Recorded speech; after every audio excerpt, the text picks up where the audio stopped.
And welcome everyone. I'm very happy to have you all tonight for another meta talk, and this one is on the final phase of PCC 5, and it was like for me like the best tournament that we have got so far on Predecessor.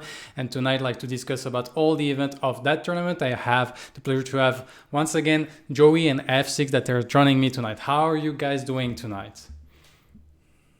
I am doing good. How about you? Thank you, Joey. So Efsixx is a third time appearance. So like for Efsixx, it's like the most appearance of Meta Talk that we had, except myself. But Yeah. I'm the host. So unfortunately, like we wish all the best for TJDJ. He was like maybe making an appearance, but he's still like in his recovery. So of course, like all the best wishes for TJDJ. And so like for those that don't exactly know how the meta talk works, basically we go over the tournament that has been played the past weekend, which was the final phase of the PCC 5, and we just like discuss about everything that happened.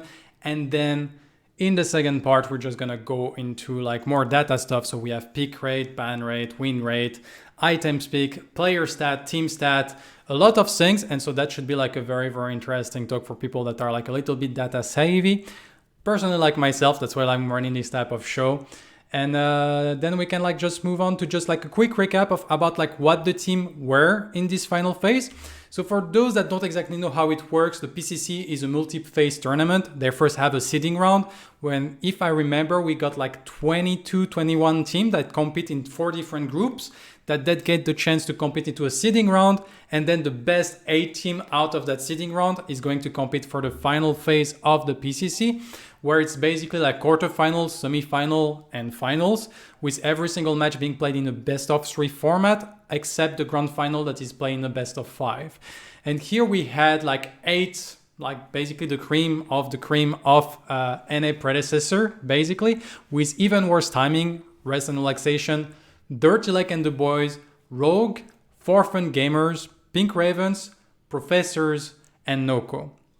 And so right before we go into the bracket, as usual, you know how much I love trivia stats. So there is a little bit of trivia about the whole event as a whole.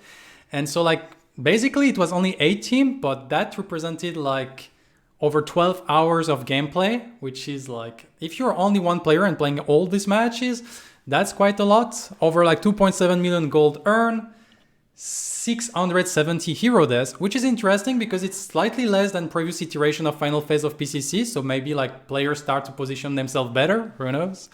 Over 2000 words place, and of course like people hasn't been tender with like the natural objective with 19 Fangtus murdered. What is interesting is 33 mini prime bullied and 33 or prime killed. So like overall, like mini prime and or prime, they're just like getting the same treatment, which is very surprising to me because I would say like usually you get like 1 or 2 mini prime where only 1 or prime to finish game, but teams are starting to get like much better actually like defending those objectives, and so it's not that simple to defend.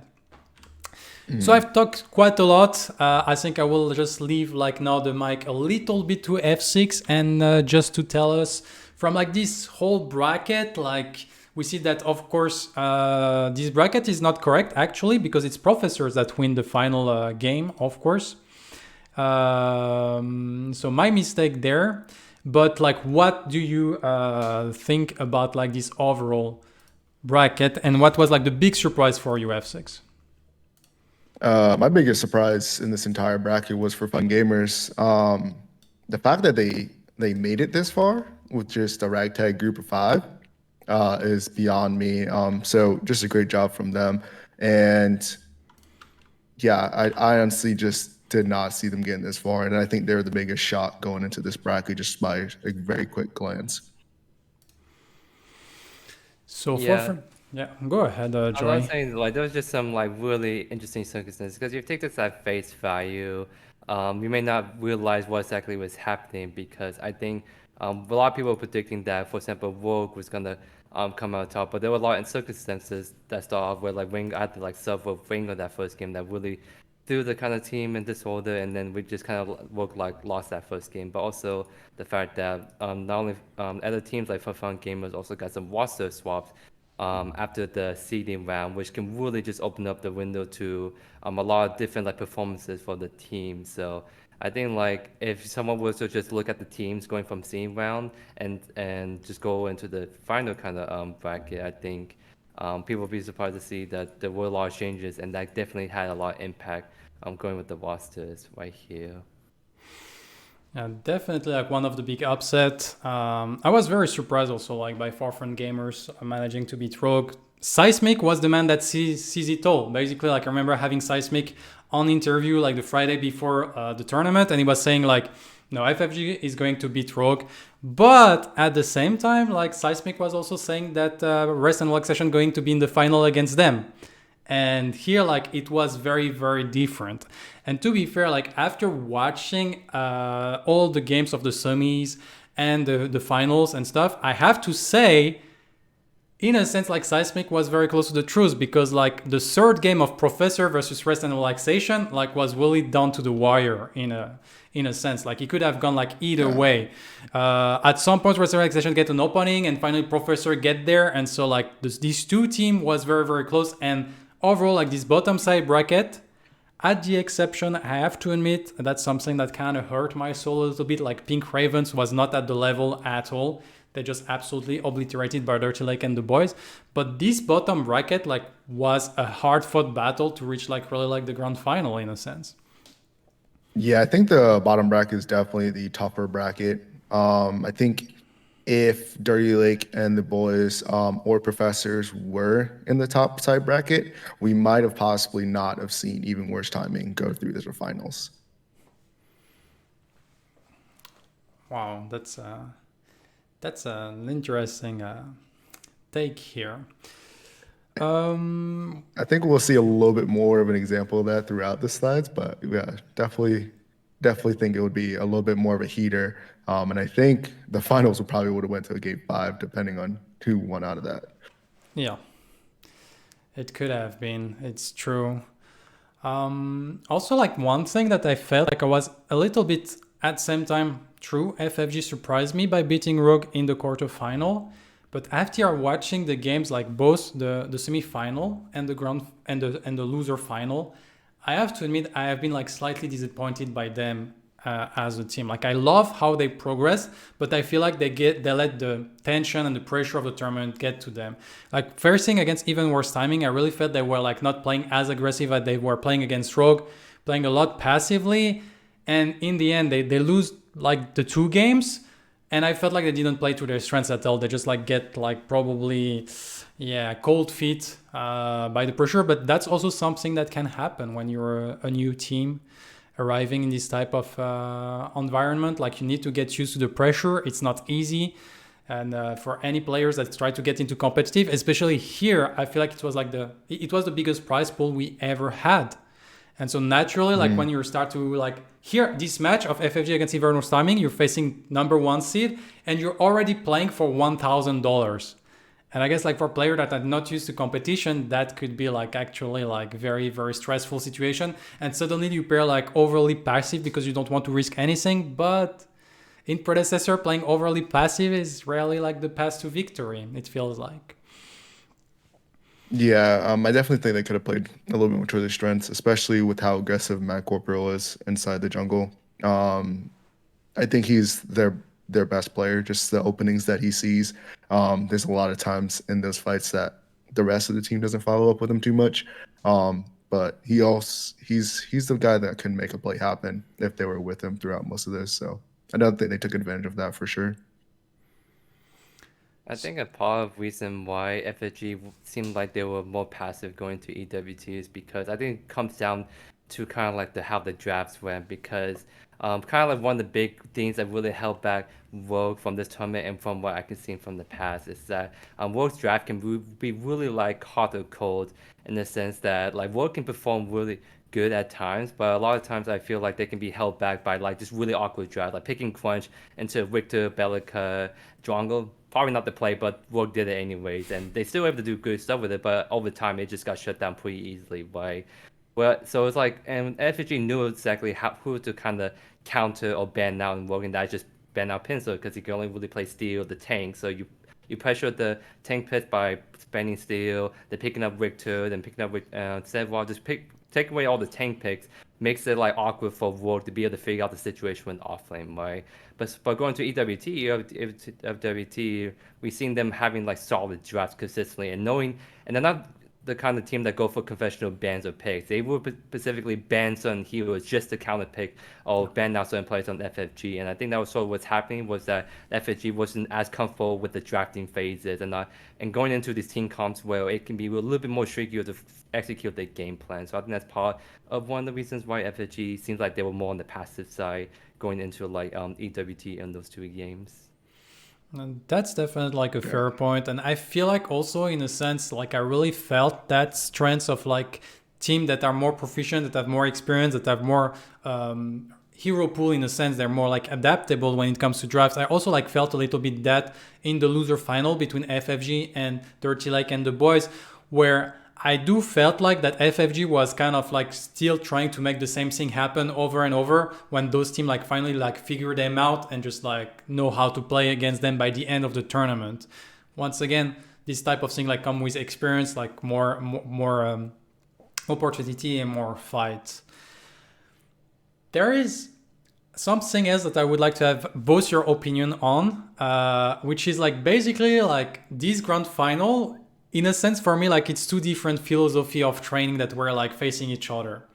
We have like on one side, like we got a little bit of a peek of the philosophy of Even Worse Timing with having the chance of having Seismic on interview that was basically saying like, well, practicing in pubs doesn't bring you anything. You should just do only like a few select scrim when you have like very specific stuff that you want to work. No need to overdo it, but it's also very important that you actually scout your opponent because like he was saying, like most of the team currently in Predecessor is just one dimensional. And so if you know how they play, it's very easy to counter and you just go for that.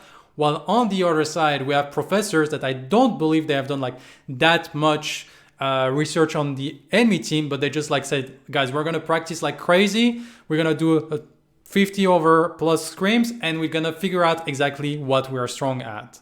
And so like I would like to have like Efsixx, maybe you can start, and then Joey, like a little bit your opinion on those vision and in which balance are you leaning, or maybe in the middle. I'm definitely more on the middle side. There is something to say about research and just going into dive and see what your opponent's strengths are. But I think there's a really big like impact of if you don't necessarily need to do that if you know what is strong, what is weak, because it doesn't matter what the enemy picks. You already know what's going to be the counter pick to it, right? You don't need to do research to understand the game. And I think that's why Professors won, is because they knew what was strong. They knew what was weak. They knew how to counter things. So every time they went in, they kind of played with their own meta. And no matter how much research you're doing, I guess with Seismic on Even Worse Timing, they can have different draft setups that they can use against you. They might not show you it, especially in scrims or in their games, but there's a multi-layer that is there for drafts and going into hero pools that I think Even Worse Timing overlooked because there's always something hidden that most teams are hiding from the other players.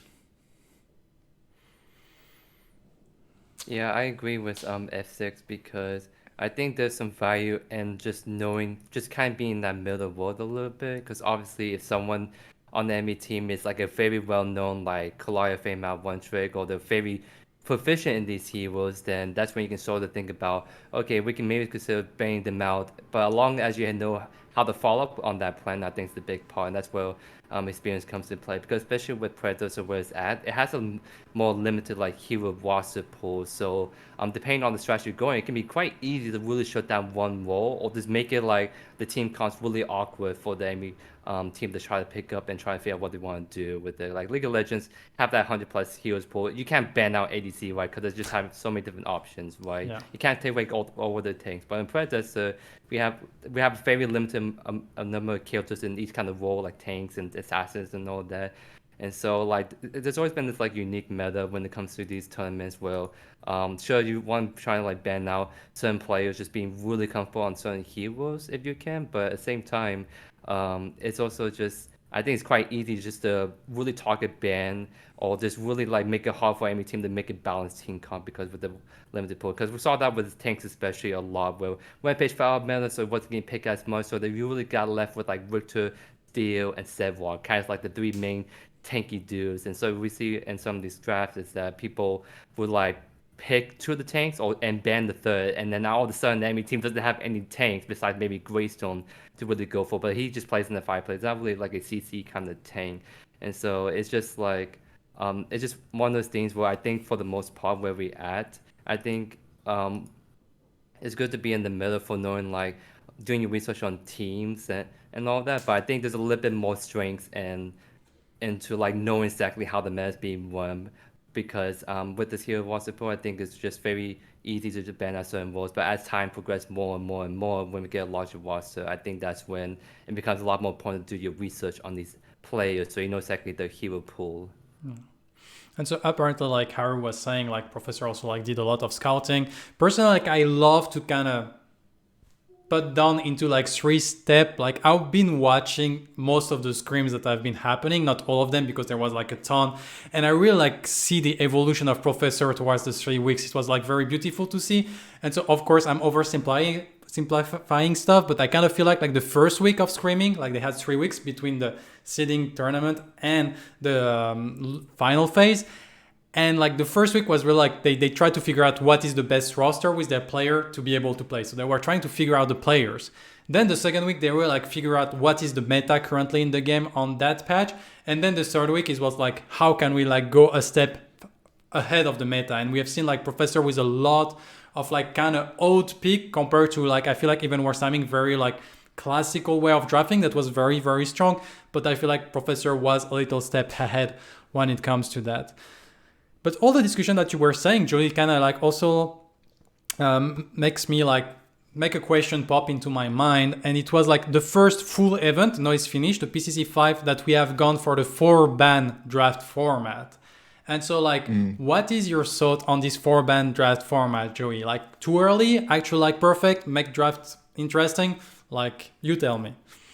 Well, I think the 4-ban draft is actually, I think it has more positive than cons because I think when we have the 4-ban draft, it just adds another layer of like dynamic to like the draft phase because with the kind of 2-ban system with like the previous tournaments, it became like the same ban the same type 2 heroes every game and you just don't see them being playing at all. But when you have the 4 bans with the second 2 coming into the second half, that kind of play into like strategies like we're gonna try to prioritize these picks early on, and then when we get to the last these roles, we're gonna try like ban or pick these kind of heroes, right? And so like I think what the main downside of like the 4 bans is the fact that it plays into the weakness of Predecessor hero roster pool being like on the smaller side. So when you get those 2 extra bans, that's when you can play heavily more into just banning out a single wall or target banning someone really hard. But I mean, I think that was something that was always going to be the case for granted. So I think doing it right now is fine because as time goes on more and more, it won't be as a prevalent issue. I think when we have this 4-ban system, it made the tournament drafts way more interesting, I would say. 100%. I think it just spiced it up to where teams couldn't really rely on a bigger hero pool. And it didn't allow for more of an in-depth kind of draft analysis and understanding really what the meta is. It was kind of just, there's 2 of these heroes out, but now we have more. And then now you have the way it was done, it wasn't just straight 2 bans right away. So this allowed people to kind of play mind games inside the draft. And the second pick, in my opinion, is kind of pretty strong right now going into the draft phase. But if you're able to work around that and just be smarter than your opponent, you're able to just kind of outdraft them essentially just based off of the second round as well. Yeah. So like I really like the 4-ban. I felt like I myself trying to put myself into the shoes of the player at some point, trying to like do some drafts. It really like open up like the possibility and like the interactivity on the draft. It's true like that this second pick, like since there wasn't like a clear winner in what you should be picking as first pick, this first pick wasn't as strong as it could have been in the past when there was like dominant pick like the Rampage or like the team like started to play to know how to play against the Bellica, so Bellica wasn't like as strong as much. But yeah, like the second players, like this second phase, when you get your 6th pick, then you can go against like one ban, and then like another pick, you kind of denying like almost like 3 pick to the enemy team, and it's making like a very, very strong pivotal moment. But also like I felt like this 4 ban also like put a lot of emphasis on like flex pick, and so I feel like it's like a good transition that we can move into like the pick diagram, and so we can keep this discussion going, because I really felt like the flexibility on your draft was very like a big priority for a lot of team going into that tournament. And so here we can see like the diagram of like every single pick and ban. So in blue you see the number of game the character has been picked, on orange the number of time the character has been banned, and the little golden line is like the total matches. And so immediately one thing that pop out is Decker pick or ban every single game. Yes. 5 events, still the same thing here, right? I just think it's because she's so strong. I mean, she's undoubtedly probably one of the strongest characters. Especially we saw a twist that Seismic was able to do with it in mid. Obviously, it didn't work too well against the professors, but it was able to work throughout the entire tournament in general. And I think that just having even worse timing on that just wasn't something that you wanted. Yeah, just like the Bellica Deco, it's just like they'll just. We talked about like when I was on the desk, talked about drafts. We always just talk about Deca and Bellica just because they're top of the class. Like Deca is top of the class in support, Bellica is top of the class in mid, and you can argue that she's top 3 easily for support, right? So it's just like and I think it's also like another reason why these 2 picks were so valuable was because of the CC they bring, with Deca just doing Deca things in the kit, but Bellica having that really powerful knockup that can go through walls and really set up her team for success. Because like it's just like right now a lot of these heroes in this game can be like shut down pretty easily if you can find a way just to CC lock them down. Like Crunch is a jungler that I would say, jungler offlane, I would say is actually really solid. The main issue that he keeps running into all these tournaments is how easy that like one hero with a CC kit can just shut him down and just make him so that he's unplayable for him to really get on top of people. And so like that's kind of like one of the main reasons why like some of the top picks in this tournament are kind of like Deca Belka, just because they have that CC to shut down a lot of picks like Crunch, but also they're just top performers in their respective roles. Yeah, definitely. I would like to just like add a little point on the Decker. Actually, not really add a little point, but I have a question, because like we saw that Seismic was loving a lot the Decker mid throughout like the tournament, and he played that pick a lot. And true, it kind of offer like very strong like river buff control. He offer like very, very strong rotation, but it can like make your late game kind of weak in a sense, I feel like, because the scaling on Decker is not that great. You still have a lot of burst, but I feel like you're kind of falling off hard. And so I'm a little bit surprised of like why like Seismic was loving so much the pick. Is it maybe because there is specific matchup into the Gideon or the Bellica that she's very strong? Maybe you can like give me some lights on it if you either of you like actually know what was going on with this Decker mid. I remember at least one game. I don't know the second game when I saw it, but it was against a Chimera jungle, and Decker kind of just doesn't care about Chimera, really, right? Just being able to double jump, just throw a stun ball in his face or cage him up. So I think she's a pretty good counter towards the Chimera, trying to pressure the mid out, and able to at least rotate and facilitate. I mean, she's pretty hard to gank as well, just with her passive. So I think that provides a little bit more safety, especially if you can't get somebody like a Gideon. But it just is what it is when it comes out of her. Okay. Yeah, I think Deca Miz is a very interesting pick, because I feel like it's one of those. It's a really interesting pick because, like you said, she doesn't have that scaling of a mage. So even though you build her like full like burst DPS with the mage items, she's not gonna offer that wall damage you actually need to finish off people. So I think Deca, when you do play a mid, she's very like reliant on like her team comp. Like sure, you can pick Deca mid so that you don't never have to worry about ganks, because she's very self-sufficient. She can really success ganks on the sidelines really well with her CC kit. But I think it's if you want to do deck of mid, you have to have like a team comp that can work with that, because you have to realize she's not gonna offer as much that team damage. Like you could go gadget mids with and like just offer like so much AoE damage and zone control with that, and you're not getting that with Deco at all. So the question is like, what exactly is your jungle offlane? Like, is your if you do you already have like the tanky picks, but also you have a very high assassin jungle and then high damage offlane, then you can maybe tech into more CC to better enable your jungler offlaner to dive the enemy backlines, right? Yeah. And we can see like overall, like also like what some top player were telling in the chat, it's a way that way you can also like kind of get into the point that there is no good support for the enemy team, and you can maybe force them on a Muriel support that they're not super comfortable with, or they have to play Narvash into a Bellica support, because sometimes we have seen team offering like both the Decker, the Rictor, and the Bellica into a single team, and then that's like CC land, and it's very hard to play against. But yeah, it's a very strong overall. One thing I kind of like about that graph is I feel like with this force ban and format, I feel like we have a much bigger diversity of pick. We can see like we have a lot of pick that is around like 50% of present in the game, but also like ban is like going like over a big portion of it, and so I feel like overall in terms of meta, it's much more like saying that what we used to see, like for instance with like I remember PCC4 where Kira has been picked like every single game, but she never warranted a ban because she's not that ban worthy. And so here we can see like it really like opens up the possibility and force like sometimes players to go deep into their hero pool. But saying like going deep into the hero pool, like there is like one character I wasn't surprised to not see her, but still, PCC4, she was the hot topic. Every single team was like fighting for her in the early draft.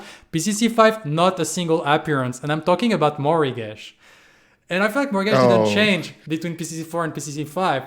My take is that people learn to play against Morigesh, but that's my take, and I don't know if you have the same. No, you're 100% correct. People figured out that it's very easy to gank a Morigesh and punish her. So especially at a higher level, that's going to be easy to kind of dwindle out, especially when you have comms involved as well. So she just gets pretty much nommed up by everybody, especially if you coordinate just even slightly. And I just don't think she was ever really a strong pick at a higher tier level. Yeah, I think a lot of it comes down to like when I think what it was EWT that brought up the Mogish mid that caught people by surprise, right? In the past. Yeah. And like I think like when they brought that surprise, they caught people off guard, but now people actually scrim and practice against a lot of that. So a lot of it, I think they know how to deal with the Mogish mid because she can be a huge lane bully if you know how to play a wipe. So like I think Amy Millions know how to deal with that. But also I think so revolving around sort of like the jungle meta, like Rampage is not really being picked up much, for example. You see a lot of like more aggressive early game junglers like the Chimera and like the Richter that can really just kind of punch the Mortgage mid a lot. So I would say that like in terms of like what the meta and kind of favorite picks, a lot of them are the kind of ones that would not make Mortgage life easy at all, is another factor to consider. Yeah. And I really liked also like how the offlane evolved from PCC4 to PCC5. Like we still see that the Sevrog was like very priority pick. We still see the Richter as well, but those two pick like got flexed, and even like we saw the Richter like being flexed back into support mainly by Crazy Fool. But that means that there is also like another pick that kind of felt like away compared to PCC4, which is the Shinbi offlane that a lot of teams started to really enjoy. But I guess like with now the Richter and the Fengmo starting to really like coming back into the offlane, I feel like probably that's why like the Shinbi wasn't that much of an attractive pick anymore, because it wasn't that certain anymore that the Sevrog was going to go into the offlane. Yeah, I mean, people recognize that Feng Mao is probably one of those huge factors, right? Being able to stick to that Shinbi gives a lot of potential in the damage that comes out of him. Also, I mean, coming through the patch, that mana kind of nerf, that extra 10 mana onto her Q kind of puts her early game kind of pretty far back, and she kind of has to be a little bit more careful. So that early game potential of her just to be able to out-sustain in the very beginning and kind of slowly start to build her lead is really not there anymore.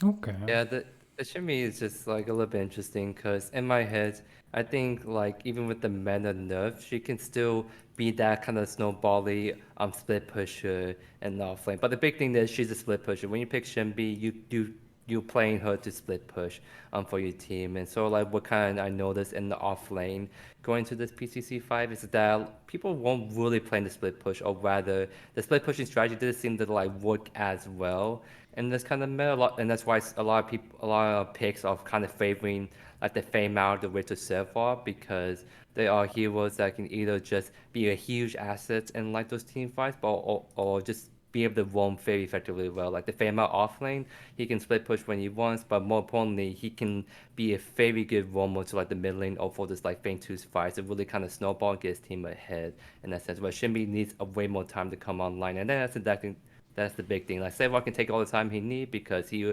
post like 20-25 minutes, he's just gonna be really hard to kill. Whereas Shinbi, if you lock it down, she's really hard to kill, even if she's like can start to do some deadly damage.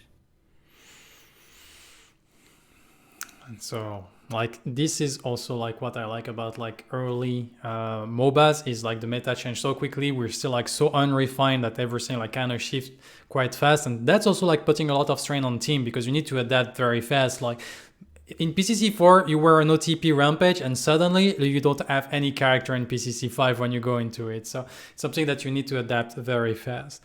There is like two other things that I'm kind of curious about. Well, to be fair, there is two oddity in my opinion in that whole graph that comes mainly from professors, and it's like there is one that I really liked and there is one I really don't understand. So maybe some people have some insight on it. The one that I really like is that they brought back Grux into the meta a little bit in the off lane. They really like, you see violence, it was loving his Feng Mao, the aggressivity of Feng Mao, and they also like managed to see something similar with the Grux, even though Grux is like less safer than the Feng Mao, but they still managed to find like some success with those Grux picks time and time again. And so I really like that they kind of show that, yeah, if you're very strong on the pick and you kind of also like have a composition that works with it, you can still make Grux work.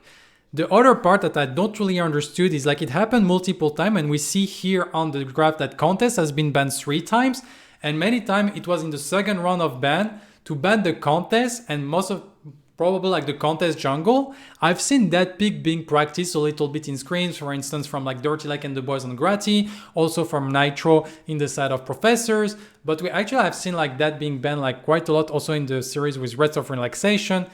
And I'm still like kind of unsure what this Contest jungle is really like all about. From my perspective, I still don't fully completely understand it.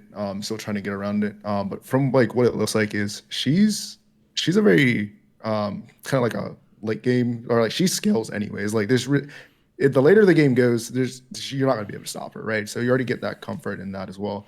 And her early game isn't bad. Obviously, she does have a little bit of tough time clearing, but her gank potentials are completely like probably one of the most awesome things that comes with her, right? She's able to get in, get out. And I think she's also able to kind of just blow anybody up, like trying to get a pick in like a fight. I think she offers that. So I think teams are seeing the potential of what she can do, especially depending on the enemy comp, right? If they don't really have a lot of tanky people on the enemy comp, I mean, Countess can pretty much have a field day. So I'm thinking that's where it's come from. But with the Grux, I mean, Grux is just OP. I mean, I know we don't see him in comp as much, but I feel like people just didn't understand that. Like, he really does just unga bunga and does whatever he wants. There's really not a lot of people that could even 1v1 or 1v2 him. So I think just people are starting to realize that again in the comp level. And I think that's why we saw that come out as well. Yeah, the Countess jungle is also something that kind of surprised me too. But I think I guess it makes sense in the context of like if you always have that kind of fun line and you want to get that person that can like dive people and just be able to just unload an entire kit and so fast in the blink of an eye to bust down people, that can be huge if you can just get really like quick pace. Because like as kind of like a comparison, Fame Mao it fulfills that role of like diving backline, busting down ADC, just getting that pick, right? But the big thing is once he uses on beat to get on top of someone, he's like fully committed. So if you get CC instantly, or he's just committed to the fight, he's stuck there until he gets on beat or just blinks out, right? Whereas like Countless, she can like dive the back line, she can unload the tire kit, she has a CC ability on her ultimate that makes it like really strong when you take into consideration of how teams will follow up on the Count's ultimate. That's kind of like why you see some of the Count's stronger building tank, which I personally don't agree with, but I can see why people want to do tank counts because you're playing her as a kind of CC ultimate bot to just guarantee that kill, right? So I think as a comparison to Chimera, I think Chimera is a lot more safer, straightforward to play, more durable, not as easily like prone to mistakes. Whereas Counters plays on a more line of high risk, high rewards. Well, if you can play her very well and be able to snowball appropriately in the early game, she can just really just bust down people, get like free, like you just all you have to do is kill someone, do your whole kit, and just back out, and that can be really hard for people to deal with, right? It's just like I think in this tournament, I think people just didn't want to deal with that chance at all, so maybe that's why they were banning it. But I think for right now, I think people still haven't fully realized how to play Countless jungle properly, just because I see some very questionable builds, and I don't think it's being played as often well. But I think once people, I think Six plays on Countless jungle pretty well. I think is one thing. So once more people can kind of start to play the Countless jungle really well, I think that's when she's gonna start to become a much bigger threat. So it kind of like the PCC fight tournaments that real like limbo is like people are realizing she's good, but she's not as consistently handled, I would say, by the players just yet. And maybe like also we'll see how it happens with the future change also that we have seen in the patch note that got released today with like the change to magical lifesteal. She's probably gonna lose like a little bit of sustain on the blade siphon, but like the other ability like the feast and stuff doesn't change, like the shadow sleep doesn't change, even tide it changes as well. So like that's probably like a little bit less sustain overall on the character. Anything that you would like to add when it comes to the picks and bans, or can we like then we can move on to the win rate slide? I like to point out the 13 bans on face, all coming from the professors. Not all, I- like I- they didn't play 13 games, but they I played mean- 10 games. 10 games. So Okay, so 10. So 10 out of the 13. My bad. I think that was something strong that they did. They realized something that they didn't want to absolutely play against, Yeah. and the fact that they understood that and they knew like, yeah, we're probably letting go like of Belica or Decker, right? But they're like, we understand that, and we've been practicing how to play against it, and I think that just speaks level towards not only their like understanding of like the heroes and like the draft in itself, but like just the overall knowledge of the game. And I thought that was just something that I think people were overlooking because I mean, even us were just like, man, they just keep banging this phase. And I mean, I understand it. Phase is just one of those characters or supports that does not make the game fun at all, especially for the enemy team. okay, and you, Joey, a little last word on that slide until we move on. I guess the only thing I was disappointed from the tournament was kind of like the very low presence of Saber. It's not even that, but not Saber's just not really game picked in the off lane as I hope, because he's kind of like the second original hero from Omeda Studios. I personally think he's really strong in the off lane role, but the other teams do not seem to think that's the case. And I think part of the reason it's all this like meta that was formed in this like PCC fight, because like the really huge value of these tank picks like the Richter, the Sevlog, and the off lane just.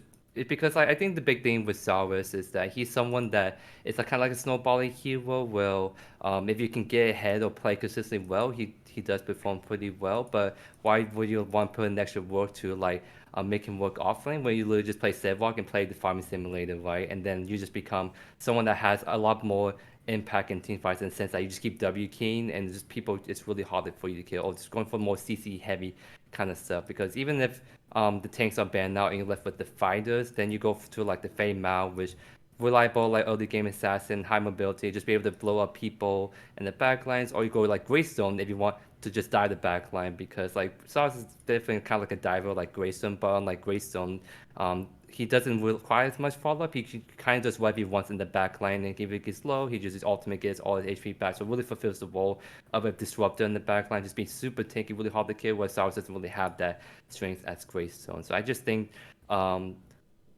just where the meta is at, just really fire like either like the really high kill potential offlane like the female, or just like the very durable divers in the offlane. Not really, there doesn't seem like a spot for sales, unfortunately, in this PCC tournament. So it's a little sad for me to see him not being utilized in the offlane.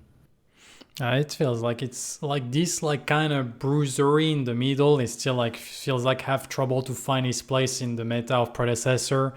Most of the time, like either we go like full like one-shot build like and evasiveness like we were saying with Fang Mao, or then we got like very very durable type of pick with triple life Greystone sometimes, but sometimes just Ice Corn Talon is enough. Let's move on into the win rate of all those picks. So we do have all the win rates here. It's the same order. So of course, like the win rate that go on the right side of the graph naturally have less value in a sense because they're picked less. But still, like we can see, like the thing that kind of surprised me the most is, to be fair, is this 73% win rate on Greystone. Like entering that PCC 5 final phase, I was like, the pick does a bunch of nothing in my mind. But actually doing a bunch of nothing like leads to win games, because by doing a bunch of nothing you stop the whole backline of doing stuff apparently. So yeah, that was like a very surprising stat to me, and like a big one at that. He's just an absolute nuisance, right? And you don't necessarily need to kill people with Greystone. You just need to create space and create pressure. And I feel like he does that very well, especially with his Ignite and his ultimate as well. That's a huge circle, huge slow. Obviously, it's not like a CC, like a hard CC, but it's pretty tough. I mean, trying to run away out of the circle from a Greystone is kind of like trying to run out of a Gideon ult, especially if you're in the center. And just having an extra life, I just feels like you have to kill him twice now. Jeez, like that's a lot of resources spent onto one character, and I feel like that's really what he brings to these fights, especially at this level. Yeah, I think that's the one big thing that caught a lot of people by surprise, is that I think just for Greystone overall, people didn't really like notice how much of it. Maybe like if you've been watching scrims, is like you notice the way, but for people that don't really follow scrims and just only been following like from the tournament to the tournament, Greystone was one of those offlane picks that kind of surprised people a little bit. But I think like you said, Efsixx, he's just someone that he doesn't need to win lane. He just needs to get his items online and just transition to team fight, where all he does is just create so much disruption and buy his team so much time. Because I think for like I'm just trying to think back on the game I was casting, which was like for like Rogue's team, where Pinsel was doing Greystone off lane. Because like there's a lot of times where like Pinsel all he's doing is really just creating time or buying his team a lot of time to like really just be able to have his team follow. It's just unfortunate that there were a lot of times where he got countered, where he got CC locked down, and then he's not able to use Phoenix or Ultimate to get it off, right? Because like I think in those like two different plays, where if he uses Phoenix or his ultimate and then got CC to death, he would buy enough time for his team to come over and flip the team fight or be able to clean up, right? So we saw so much potential in just that alone. And I think Greystone is also just a great all-round hero. So even though he's like kind of like a Jack of Trades character, he's someone that plays so well into like this disruptive role that a lot of these teams are really fighting for him in the off lane. That's a very interesting point that you're bringing here. Like I remember those game of like Rogue versus FFG, and I was seeing that FFG, like even the Bellica support, itemized like in the third game into the Silencium to be able to gain like these little extra seconds to be able to CC the Greystone to death, so he can't not ult, and then suddenly like you remove a big portion of the threat. And so maybe it was also like that proficient in the tournament, also because a little bit like the Morigesh back in PCC 4, it was kind of like the odd pick that arrived that people weren't like fully prepared on, but there is like actually a counter plays to this type of pick, but they need to be perfectly executed against a Greystone, because if you don't like, if you spend too much to kill him and he gets his ult off, you lose a team fight. And so like you need to be like very certain and very strong as a team to be able to go for this type of calls, and if you're not experimented in it, it's actually like very, very, very risky. Another things like I think it's been like 4 or 5 events that I've been covering on MetaTalk, and not a single one of them, Decker, I've got over 50% win rate. It's always has been under. So I'm gonna keep telling it like, yeah, Decker is so strong, but Decker is so bad. Joke aside, Decker is strong, but she's still like not showing it in the stat. So I guess like teams once again like know how to play against the Decker and they don't care to leave the Decker to the other team in a sense. Yeah, so I feel like she is a strong pick, but I feel like teams are comfortable playing against her at this point. I mean, I don't think there's really been a meta where she wasn't kind of involved, right? Yeah. But it just is what it is. Like if you played enough, people are gonna get used to it and kind of know how to counter it, especially because in casuals as well, like she's probably one of the top pick supports. So it's not only in their scrims and stuff that they're playing against a Decker to try and figure out how to counter her, but in pretty much their everyday gameplay. Yeah, I think like part of the reason why Deco has such a low win rate, even though she's picked a lot, is just I think a lot of teams going to know that Deco's strong. So like, okay, we're just gonna pick her. But I think there's a lot of skill ceiling to her that not every team was able to fully capitalize on. So that's why you see her like with the low win rate. People, it's just like a lot of these teams have not been able to really power her so well, except for a few, right? Whereas like Grux is someone that like, in my eyes, is much easier to counter and deal with than like a Decker, right? It's like so stupid to really kind of catch a good Decker, right? But with Grux, he's just like he's a sad rhino when he gets called out and just you see locked down. Big difference though is that like he wasn't picked as much, but he got a very high win rate this tournament because of Violence being able to pilot Grux really well and being able to fully utilize his Kelto to its best potential. So I think that's kind of like the big difference is that like sure you can be the most popular pick, but it doesn't matter if you don't know how to use this Kelto to its most potential. So like overall, like I feel like that's the first, like that's one of the PCC when we have like kind of the most even like win rate across the board. Of course, there's like a few outliers, but overall, it's still compact between like the 38 and 70 and 67 with a few outliers. And so I really like that because it's kind of feel like that we're growing as a competitive game. I feel like the crunch at 38%, it just, I feel like we still force the crunch too much. Like crunch is a very good pick, but when they meet him as Decker, Victor, Bellica, you're not gonna have a good time. And so like I still feel like crunch, like I feel like a lot of people got trapped into the crunch jungle pick when maybe like other option could have been like more interesting, because I feel like a lot of games like the crunch was not able to play, and he's not like crunch is very strong when he can operate, but if he can't operate, I feel like he's a very weak pick. Yeah.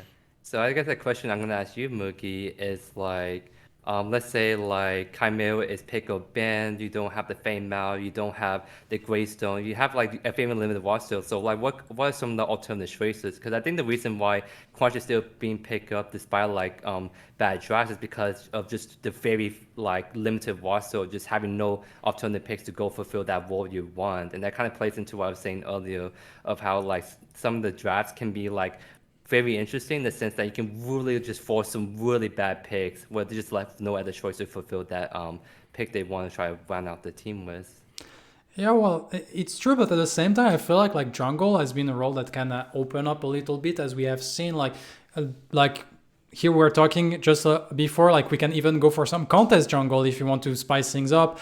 I still feel like the Sevrog jungle is like a completely like valid pick in certain composition. That most of the time when like the crunch is not able to play into those composition, the Sevrog can probably like play into those. And I still feel like okay, Rampage is not amazing, is not scaling at all, but I feel like still like in those situations a Rampage has more potential than actually like playing the crunch into the jungle most of the time if you can't play, because you still have your rock at distance, you still have your BMOs, you can still force a lot of stuff against those team even though it's not that great. Like I just feel like we get stuck into the mindset like, oh, crunch is a good jungler, and sometimes you just like can't play the game at all against certain composition. But yeah, sometimes it's not easy. I don't think Zarus was a solution in jungle. I feel like Zarus jungle is quite weak overall for now. But once again, like you were telling Joey, that probably like most of the builds weren't refined yet. So maybe that's something that we can expect to see in the future. But yeah, it was weird to me that sometimes like people just stuck themselves into picks. Like it kind of happened also with the Muriel sometime and on the support role. It's just like the only support that kind of stay there. And so we have to go for it, but it feels so bad in that composition that sometimes it also came down to, I would say, team get outdrafted because you need to be able to anticipate those solutions if that's going to be a problem for your team. And that's where like preparation and like mock drafting is very important to do before a tournament. So that way you can prepare yourself.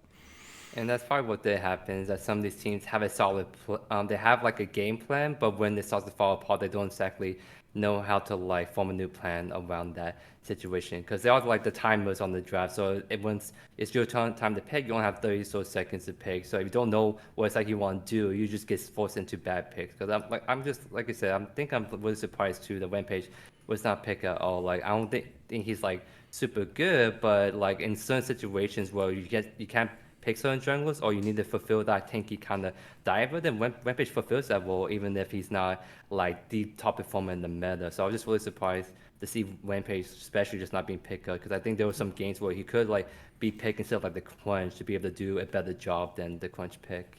Yeah.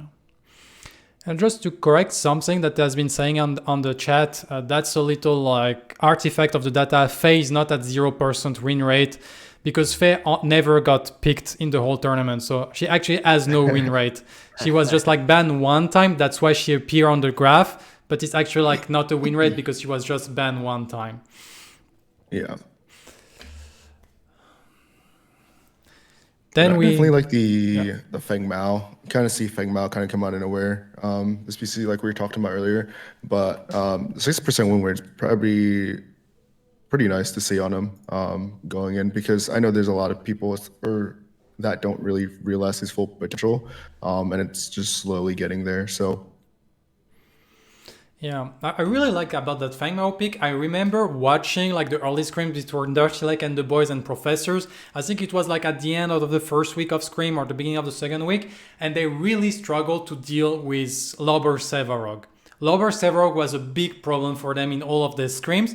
But what I really loved about Professor is like instead of like let's just ban the Sevarog, they just like leave the Sevarog open until we find a solution. And actually, like what they kind of find out with this Feng Mao, and then it kind of like refine a little bit the playstyle of violence. Of course, here I'm only like imagining what happened because I wasn't there with them and the comms. But like this execute threshold actually like started to allow them to get the kill on Lober that love to bait until he's low HP. And then he go away. But with this execute threshold, like suddenly the Sevarog can't do that. And they're starting to find success at killing the Sevarog during the ganks because the Feng Mao was there. And suddenly Lober Sevarog wasn't that much of a problem anymore for them. Yeah. Just the damage he applies, especially when he rotates. I think Violence did a great job of that just by applying that pressure that he got in the offlane by just like pushing it into the Sev, rotating out. I mean, I think there was one time I saw Violence rotate from off lane all the way to dual lane, like red side, and just completely annihilated dual lane, went back and caught the wave. And I was like, what? Yeah, ridiculous. I think like along with kind of like sort of like the more flexibility female can have when it comes to like picking them in the team comps, I think it's just a really good answer to Sevlog. Eventually, the Sevlog was sort of started outscale to the point where like Female can't really do any 1v1 with it anymore. But I mean, that's a Sevlog in a nutshell. Very few characters that can actually still 1v1 Sevlog late game. And that's why Grux was picked, because Grux is one of those few champions offlane that can still 1v1 the Sevlog no problem at all. So he sees Female being picked quite like good because like he's that a very early game kind of kill, so that has a passive that does max HP damage on like a low cooldown. So you can just constantly pressure the server and we're down to the point where the server can get uncomfortable trying to farm and make him low enough to where if you do get ganks, it have a higher chance of success going through because that server is already kind of whittled down. So kind of like when you're doing like the female pick into the server, it's just I think the teams that did that really well did a good job of like playing into that where like they can leave alone that matchup because realistically that female can be out the Sevlog by himself, but eventually that Sevlog will become an issue in those team fights. So then become the transition of trying to like deal with that Sevlog as a team or just letting the female just also be able to come in into these team fights going for picks, being able to offer some stuff in team fights that can match like the Sevlog's overwhelming presence in the front line. And it's kind of like all this discussion that we're having about like the Fang Mao, the Sevrog, the Quarrystone also that has been played in the offlane. It kind of like, I know like at lower level, there is a lot of people that say like offlane has no impact in Predecessor. But like if I remember PCC 3 MVP North on the Sevrog doing the early rotation all the time and winning the game for royalty. PCC 4, it was the Snoop on the Sheet B with the split pushing all the time, like opening the whole map. And here, once again, like I think it's Violence that got the MVP, I think, the tournament. And so like you see how much impact actually offlane can have at very high level and how this lane is super important to not be dominated, because then like the whole map kind of crumble and open up for the enemy team. And all this discussion of trying to get like a little ahead in the offlane lane is a big portion of like probably like all the experience and training you need to go if you go into this type of tournament. Yeah, and I think at like a lower level as well. I mean, I think it comes down to like probably from that like their experience, like the offlaner doesn't know when to leave offlane. And I think like that's like a huge impact. And I think just like the sense of understanding like, hey, there's an objective coming up. Am I able to pressure this? Am I able to push this lane and apply pressure and be able to come back to my lane? Am I able to leave this tower for one wave to sacrifice it to get my team a little bit of advantage over in the mid lane? Stuff like that. So, and also at that level, there's not a lot of invades there, especially in comp. If your off lane's able to, or either lane gets to push up, right? But especially in the off lane, able to get pressure in that lane, and then your jungler's on the same side, you're able to get like a free 5 camp or like a free 3 camp, or not 3 camp. Oh yeah, 3 camp. If you're able to. Definitely. So any last word regarding those reason where it's late before we just jump into the slide that is per role? And so we're going to have like slides about like the items and the pick specifically per role, and then also like I think we have the team stat before, but yeah, then we have the roles, and then we have also like player stat, so we can compare the player of the top 4 team everywhere, and so that should be like also interesting to see how everyone has fared against each other. So yeah, go ahead, Joey. Oh no, I just think we're all good, I think. Perfect. So let's move on into the team stats. So once again, that's the big table with a lot of numbers. What are those numbers? So those numbers are stats that are average per 10 minutes of games. We have the kill, death, assist per team, the kill, death, the assist, gold, ward placed, ward destroyed, objective per 10 minutes, structure per 10 minutes, and then also we have like the amount of games they got the first blood in every single of their games. And one thing that I immediately like about that table, you know, like the winner of each category has the green color, and we have green color in a lot of teams. That means that we kind of start to see like maybe like some play style, something. It's not like all green at the top of the screen.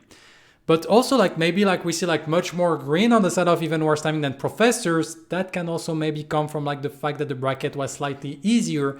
And so naturally in the quarterfinal and semifinal, they collected more stat. But one stat that I really like about this PCC 5 is that no team reached the 20,000 gold per 10 minutes of game. And so I don't think that it's teams that are less efficient. I think that it's teams that are fighting harder. And so it's not that as easy to get like very good farming compared to what it has been in the past. 100%. The competition was tough. But I do want to point out, I'm a big fanatic for assists is kind of what wins games. And Dirty Lake and the boys, I honestly think if they were in the top bracket, they'll be versing the professors. But the fact that they're just able to team fight, I think they have a really strong duo lane. I think Toasty's looked, I guess, in the community as a support, but he's able to facilitate a lot, and I think that's where the assist kind of comes in. And I was kind of really happy with their performance overall throughout it. But like I said, oh man, if they were just in that top bracket with EWG, I think we'd definitely have a different look at the finals going in. Yeah, when we look at the stat, to be fair, when it comes to Dirty Lake and the Boys of Professors, they actually like very close stat-wise, like in terms of KDA, like Dirty Lake and the Boys ahead, in terms of kill ahead, in terms of this, almost the same thing, better assist, better gold. Wards slightly better on side of Professors, but structure and objective and first blood like almost every single line. And so like that's also like kind of start to show us like how close the competition is starting to get for all those teams. Yeah, I think it's just really cool that, like as you said, Mugi, with that we definitely see some of the better teams having a little bit more that green boxes, right? But it's not like one team has all the green boxes and just outdiv everyone in all the like categories, right? So it's really cool to see that even like World, like granted it's a smaller like place matches play for World, but they have like a ton of Worlds plays along with R&R, and they're like the ones that didn't were kind of towards the bottom of the win rates right there. So I think it's just very interesting to see, like, kind of exactly as you said, like, kind of like how what stuff the teams really value, and it's from stats alone you can start to really see some of the tendencies and some like the stuff that these teams really value and what kind of plans they want to execute.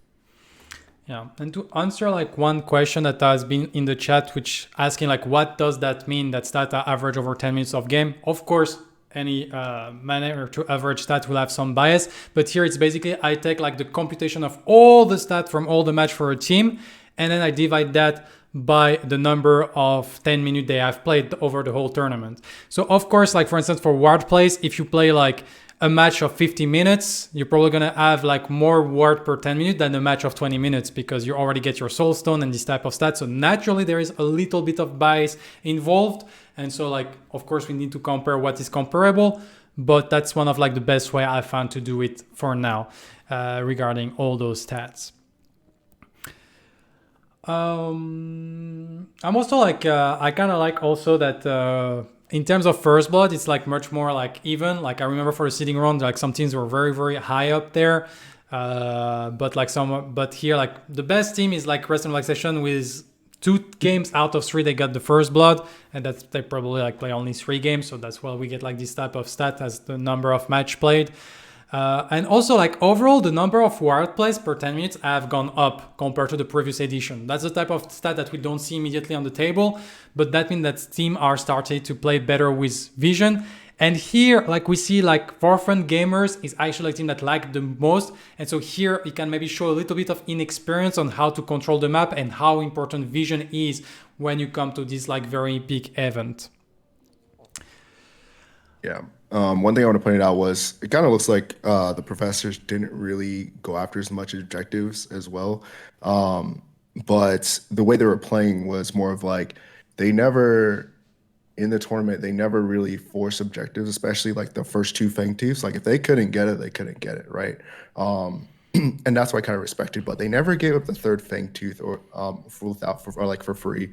And I think that kind of just plays into that stat where it could be overlooked. But like the way they played it was just fantastic because they kind of just played for like the 3rd Fang Tooth, and roughly around that time, like the big orb would be up as well. So like they'll go towards the 3rd Fang, get their first Fang Tooth, win that team fight, put that pressure straight on over into the orb prime, and just kind of just take the game away from there most of the time. Yeah, definitely. So I think we can move on to the per role separation here. And we're going to start with carry. So in terms of what I'm showing, so first we have a slide when we have like the main items, the main pick for the role. So in blue, you have the number of pick. In orange, you have the win rate.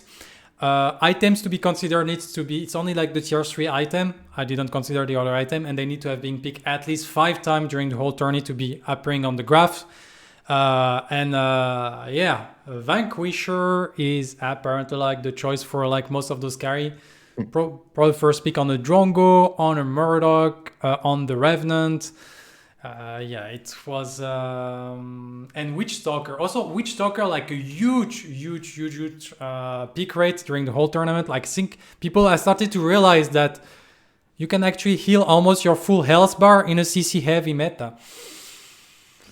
Yeah, that's why you're kind of seeing that change got to come in next next patch, right? They not a lot of people realize quick enough, but yeah, that you could heal pretty much. You crunchies all the time, just full heals. You're like, what? But I think I just want to speak more towards like the Demolisher Sky Splitter. Going into like there was a lot of tanks picked, and just the understanding from the players of like Demolishers the fact that it's percentage based pen is absolutely wild. And especially tag that on with a Sky Splitter, you're just shredding like a big boy like a Sevarog, especially if you're AD carry, just be able to just sit back for like maybe like 3 or 4 seconds and just free whale at the Civ. It kind of turns that fight into your advantage really quick. Yeah, these like ADC items, I think if anything, it just goes to show exactly because like the interesting thing about like the AC items is that technically there's supposed to be 3 different build diversities: crit, penetration, and on hit, right? But we really see that like for the most part, like the more crit builds are still very kind of strong, mostly because I think the crit items themselves are really strong. Like Vanquisher is just like one of the best first item power spikes for ADCs. Be able to 100-0 the opposing opponent with the like combo like a Revenant and Drongo can put out. Or like the Marshals being like one of the best ADC items to like kind of answer like the tank. So even when you go to on hit or penetration build, you see the Marshal being picked up just for the fact of how viable and how strong that item is. And another interesting thing is the fact that even though like Sky Splitter is that kind of like on hit item for ADC build pass, we see like people will do Vanquisher first and then do like Sky Splitter or Tainted Round second. So like you're building like the crit heavy item first, but then you just go straight for like attack speed on Sky Splitter, which to me it's so interesting because I think combining like items from 2 different build paths shouldn't like be the most ideal case at the end of the day, but just I think Sky Splitter by itself is just a very viable sustaining DPS option. So you just see it just being picked up by like these crit builds even just at the second item, and then they get the 100% crit on the 5th item because it's just so good to not pick up Sky Splitter for the attack speed that crit builds can lack, but also just the heavy sustained damage you can put out as the game goes on. Like very true, and we can see also like the main razor, Infernum, Painweaver, Perforator, almost like all those items being kind of at the same like level of peak, and that's mainly like the Twin Blast build to just shred people with ultimate. So here, not really like any surprise. Twin Blast started to be popular during the setting tournament and was still like going very very strong. And with Twin Blast being the main carry being picked in that tournament, it was natural that we are going to see that build like arise. Which is basically an assassin build on a carry. Yeah, it hurts. One thing that I'm a little bit curious is like, definitely it was like Twin Blast, Drongo, the main 2 picks for like most of those teams. And then it was like Revenant. And so it was kind of like a meta with 3 pick. But sometimes because we're in the 4-band format, like sometimes those picks are not available.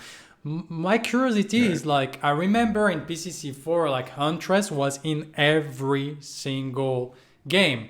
It has been picked like every single game of the final phase. And so like, why is now Huntress like being picked on only 2 games? Is like the matchup against Twin Blast like that horrible that you never want to play Huntress? Did she get nerfed hard? Because I don't think she got changed that much basically, but she suddenly like fell completely out of flavor and nobody's picking her anymore. I think a part of the reason for that is because I think out of these ADCs, Kira has the most glaring weaknesses, and that is first the wave clear on her is like pretty terrible. Like especially when you do crit builds, that's her most optimal build. Like when you do that, you just wave clear just really not that strong, and a lot of these like team fighting strategies really comes down to just staying your wave, getting your wave to a good spot, and then rotating to like feint twos or to these edit like team fights, right? And Kira, when it comes to like staying the wave, is very slow at doing that. Like Twin Blast just kills the wave and kills it instantly, right? Drongo has the RMB to like really just push out the wave fast, and Revenant can like push out a wave pretty fast for them, but like Kira is just like really slow with it. And so I think that's kind of like one reason is like she has that big weakness and that she needs more time to set wave or be able to pressure lanes with her like wave pushing kind of what her limitations with that, but also just like her playstyle is like the whole like high risk high reward going there and getting close and personal and ulting people. But why should you want to do that when you can just Twin Blast all people from a safe range, right? I think that the big thing with Kira is that I don't think her performance is not like terrible. It's just like she's not as a consistent performer or as like safe to play as kind of like the Twin Blast or Drongo offers. Like there's a reason why Sparrow, even though she has like one of the highest skill ceiling game DPS in the game, is not being picked because she's like once you get on top of her, she's very dead. So I think people just really value like the self-sufficiency you have with the Twin Blast and Drongo in those like ADC slots. Yeah, I mean, out of all those ults, I think Kira has the weakest ult. Twin Blast can literally blow up a single target. I mean, Drongo can use his ult to like escape a lot of situations that will put like if you're an ADC in a bad position. Rev, we saw Survivor do it. You can ult the jungler to steal or to make sure you guys have a better chance of smiting an objective or just taking somebody else out of the fight in general. And then Murdoch, you can literally snipe from anywhere. You could either use it to secure a kill or you can use it to kind of just put somebody in that threshold for like maybe the Feng Mao. And out of all those, I just don't think Kara's ult just kind of matches up. And they just provide a lot more utility as an ADC. And the people in the chat seems to be also like saying that like lane priority in dual lane is very important, and Kira is very, very bad at that, like Joey was mentioning. Yeah. I guess like one little last take I would add here is like I do feel like there is a place for Murdoch in the meta, but it's like a place when you're trying to play outside of the dual lane. When you try to use this long arm of the law to set up stuff on the map and you try to snowball other part of the map. But I just feel like no team has yet tried to make that really happen and try to play like out of the mid lane or the off lane while keeping their Murdoch in a sense like just like supporting through the map. But I really do feel like there is a playstyle that maybe we will see team that start to explore with like maybe like, and securing also like communication is hard in MOBA, but if you can secure the long arm of the law every time, for instance, if you have like a root or a stun on the other side of the map, suddenly like this offlane matchup can become like as offlaners starting to be like closer and closer to each other, but we have seen the importance of having like a strong offlaner and start to dominate that lane. Maybe like Murdoch can add this little like long arm of the law every like time it's up onto this offlane, and suddenly like you can completely open up this side of the map. And so I would be curious to see team trying to explore those options for future like tournament like Fang Boost or PCC 6 in the future. Yeah. Moving on in terms of like the stats for heroes. So once again, those are stat average over 10 minutes of game, so we can like compare them. We only take the team that end up in the final four. And so we have Professors, Even Worse Timing, Dirty Lake and the Boys, and FFG. And this time for this edition, I did a little notion of who I think gained the medal of the stats. It's like kind of not like well refined. I think in the future we can probably like get to the point where we get like some like score based on the role, and then we can automatize all this process and maybe like get a performance score like we have a little bit on Omeda City, maybe something similar for tournament.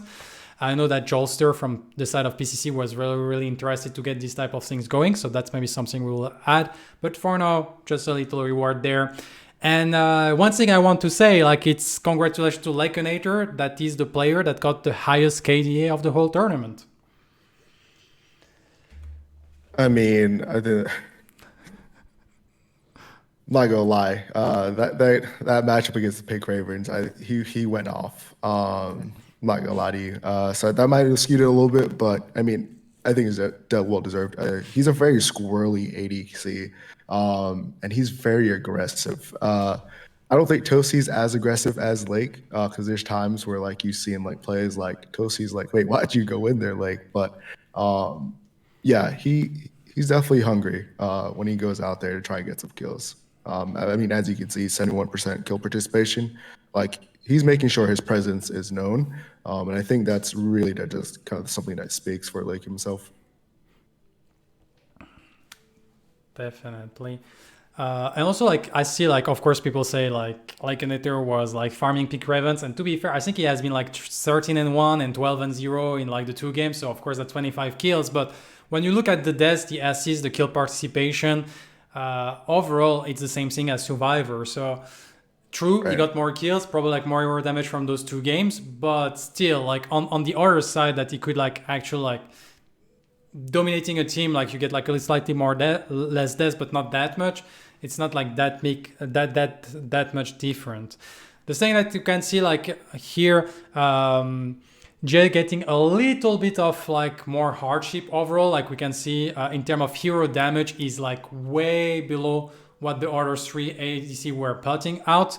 And so that's maybe like something that in the future we can try to see like if FFG, if they remain on the team or not, can try to improve, because it's definitely like I feel like that's the most impactful stat here that we can see is like we're 2,500 like hero damage behind, like the second that is only survivor, which is like a lot of damage. So probably something that, while also like stopping FFG to be like, I really like felt like FFG, we had like that Matt Corporal being very, very aggressive going in, and then the rest of the team like being a little bit a step behind, a little bit scared to follow this hyper aggressivity of FFG, and that definitely show a little bit in the stats. When it comes to Pablo and Survivor, actually, like we can look in assist, kill participation, KDA, like very, very, very close, while Pablo being like more aggressive, but dying more than Survivor as well, which is interesting to see. Also, like very low CS per 10 minutes on the side of Pablo. So even worse timing, maybe have a playstyle that use like a lot more rotation. I remember I've seen like Pablo coming to the mid lane multiple times to try to gank in the games, and that can maybe like affected like the CS count. But in terms of hero damage, it's still like up there in the chart. Yeah, Survivor and Crazy Fool and their dual lane, they either freeze or they push. I mean, there's not a lot of times that they're not doing what they want. So that CS score doesn't surprise me at all. Like him being at top. I think that dual lane does a really good job of just making sure they're getting their last hits and like trying to manipulate the wave. So that makes 100% sense to me. So we can move on into the Super Troll,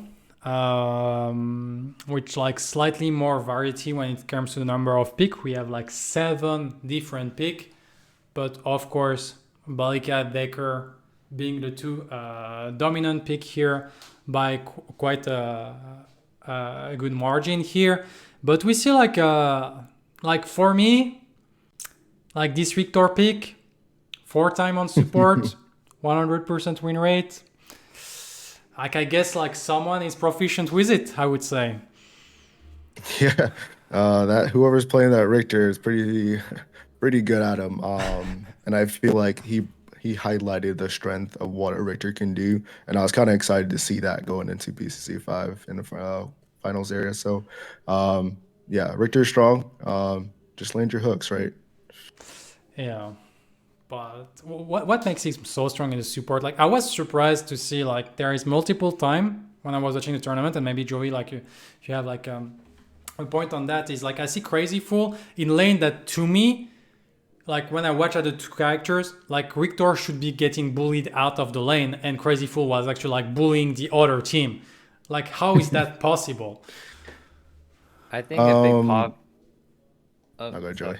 I was gonna say, I think a big part of like, I think the reason why like Richard was not being picked as often was just because I think he's just not a comfort pick for most of these supports going to the tournament. Like that's kind of like why you see like Belica, Decker being picked so much, because I think they're more easier to handle characters at entry level, but they still have high skill ceilings that some of these players not that you fully utilize. Whereas Victor has like the highest entry level right from the get-go that kind of can be intimidating to some people. Because like the big thing with Victor is that like if you don't land hook in lane, that's when you get to that situation of you just getting bullied out of your misery and there's just nothing much you can do, right?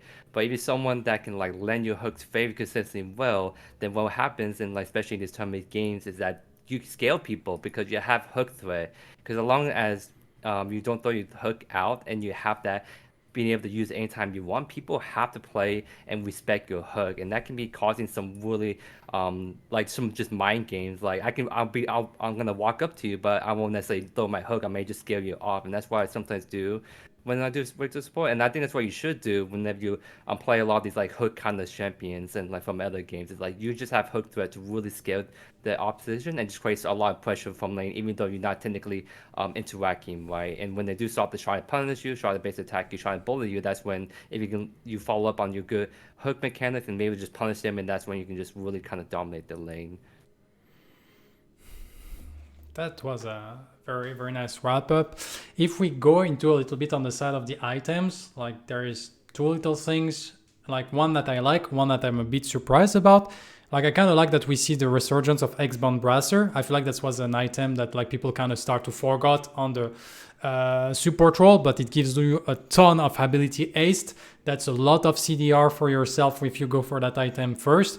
But as we can see here, in terms of win rate, is under the 50%. So maybe like we still like need to find like the right optimization or adapt the playstyle, because you're tanky, but not that tanky because you don't get any health compared to a solution like Dynamo, for instance.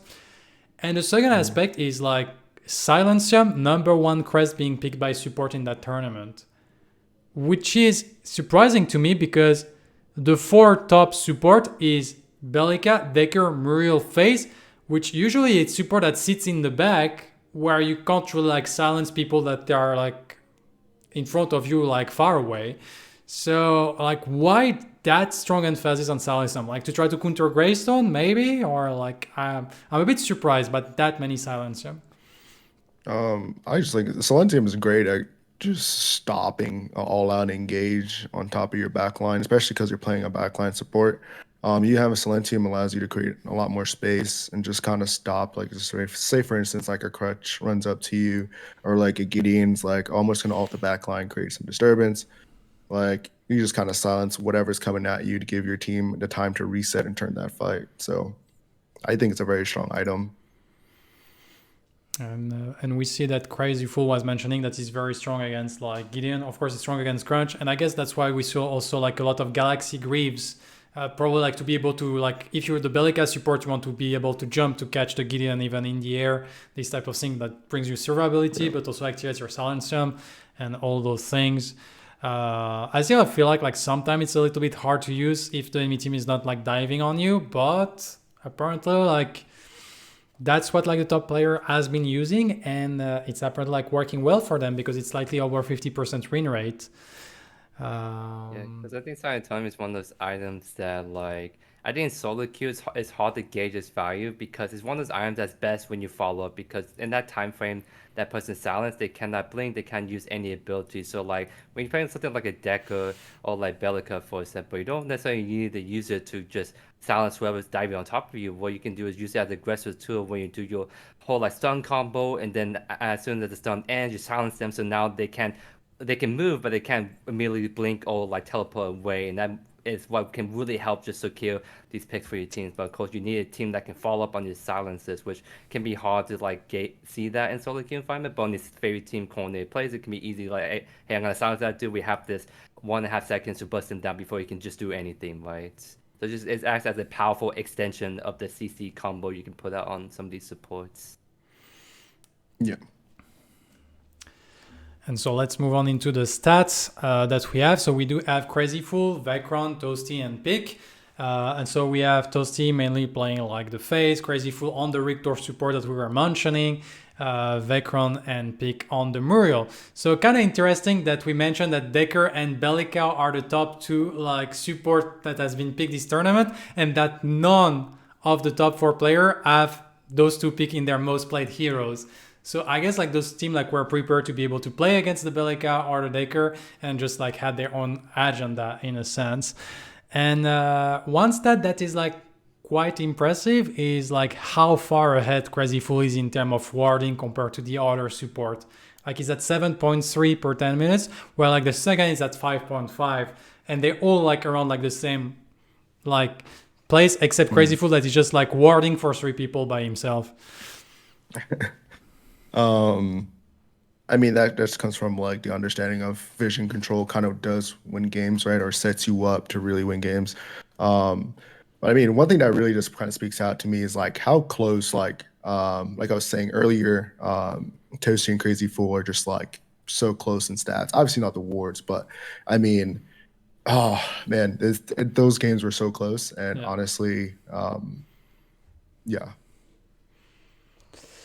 And overall, like there is like, I think like support is the role that is the least relevant about stats, because there is like a lot of things as support that doesn't show in stats. So I feel like, I'm doing this little player card and stuff because it's all nice and beautiful, and I love stats. But at the same time, on like sometimes you can have like 5 days on a support, but those 5 days makes you win the game because you sacrifice yourself at the right timing to save your carry. So you suddenly win a team fight.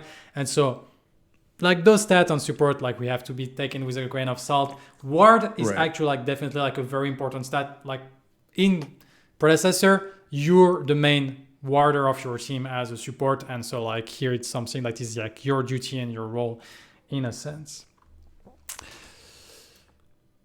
Let's moving on into the mid lane.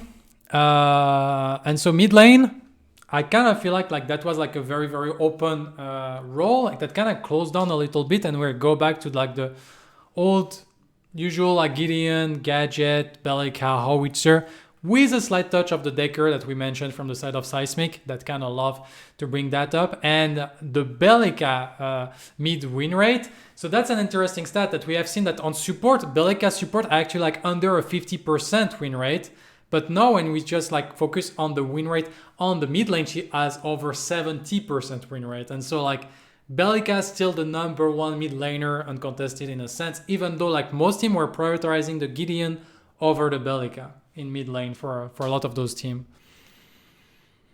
Yeah, I mean, Abelica is scary in the support role, but what's scarier than Abelica, and like with all that, like a knock up, a drone, like a void bomb, and an ult that just literally deletes you if you're just out of mana, is if she's building damage as well.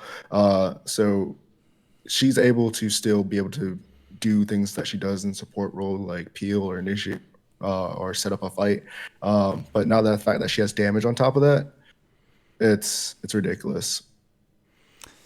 Yeah, she literally like can blow people away in one shot, and she always like kind of scary. But yeah, as we have seen, like Gideon has been like really like one of the priority pick for a lot of team. It also like enable a lot of like team fight potential and such, which I think that's why like team were prioritizing him. Maybe an idea, Joey, on the fact that Azure Core is at 20% win rate. Yeah, so it's so cool. I think it just sort of kind of fallen off because I think the big thing is like it's so cool. It's not necessarily like a super terrible item, but it's a scaling item that can delay your power spike when you try to build it. Because I think you see how strong the mega cosmic combustion are. So the sooner you can get that item online, the earlier impact you can have and start pumping out those big damage in the team fights or in ganks, right? But if you go for the so kind of cool rule, you just really delay that power spike by like something like 1300 gold, something like that. That's pretty big in terms of like delaying your power spike, and sometimes that time of you not being able to like really come online can really kind of cost them the early tempo, I would say. But also just the fact that like if you want mana sustain, then you have cost cut and time warp to kind of solve that. You don't need a certain core for the wall mana it can give you to make you last longer out in lane. So it's kind of like I think a core so it became a more niche item in the sense that like I think when you want to go for a sword core, you have to be going for a very specific reason besides just more mana, right? Because like I think something like Gadget is probably one of the few millions that can actually use a circle really well because Gadget is like a huge ability spammer. So she can spam ability so much to the point where she can like the time warp or Costco can she can outpace that and those items doesn't work as well, especially Costco on Gadget. So that's where Circle can see some more value. But outside that, it's not just a universal item I would say anymore. Like there's better options to go for mana sustain. I think it's way more impactful to go for the mega cosmic combustion first, really reach your power spikes earlier on. And I think like also like one thing that doesn't show on the graph, like I said, it's only the tier 3 items. So I assume there was like a lot of time that people just kept the alchemical road and didn't improve it. That's why we all see it as only being picked 5 times. But so like probably the story here, it's like probably better to just like keep alchemical road and not like finish your Azure Core for a long time if you just want the mana and build up like that passive that already like is pretty strong on the tier 2 item. You don't need to finish Azure Core to get like the full benefit, to get like a big portion of the benefit of the Azure Core. Another thing that I think is interesting to see on that graph is like we see that Epoch is starting to really rise and Soulbearer starting to really drop down into popularity, despite the fact that we still see Gideon as the number one pick. And also like that Gadget like is actually like using a lot of like mana item that makes the Soulbearer like even stronger in a sense. But we see that actually in terms of win rate, Epoch is around 45%, while Soulbearer is like nearing the 70%. So is like this shift from like the Soulbearer meta to the Epoch meta is actually like a mistake, and should maybe people start to go back to the Soulbearer in certain situation, despite the fact that it's a very, very heavy CC meta in this PCC 5? I feel like it's counterintuitive, but that's maybe what the stat is showing us.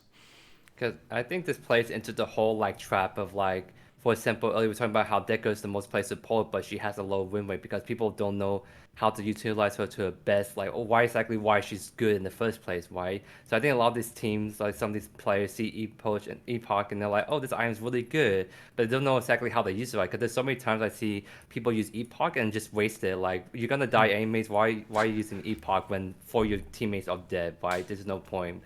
So I think it's just like, I think using Epoch is not as straight people realize, or rather like there are times where it's just better to just go Soul Bearer, because Soul Bearer I think is one of those quest that is like underrated in the sense that like it can really give off some unique strengths, and like the shield it gives you, the life steal, and then the movement speed that can really like give you more value than just a straight stasis. Stasis can be really good if you're going for a heavy like dive mage, or you're expecting to get dive on a lot, so you need to stasis yourself to give you time, your team time. But at the same time, Solar Bear can sort of fulfill that role, except you're not stasis in place. You can use it to maneuver and give you some more buying time, throwing out abilities that you kite away.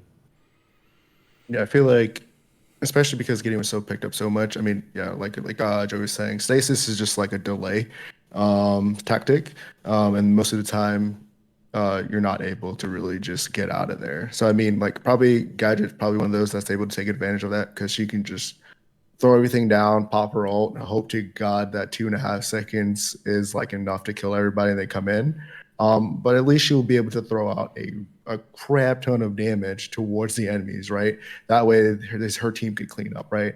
As in with like Gideon, if I go to ult with a Gideon, I just stop everything. Like everything that I need to do for damage just kind of goes away. So understanding the strength and weaknesses of these crests towards the characters or heroes, what they're trying to do at certain times is, I think, really the downfall coming in.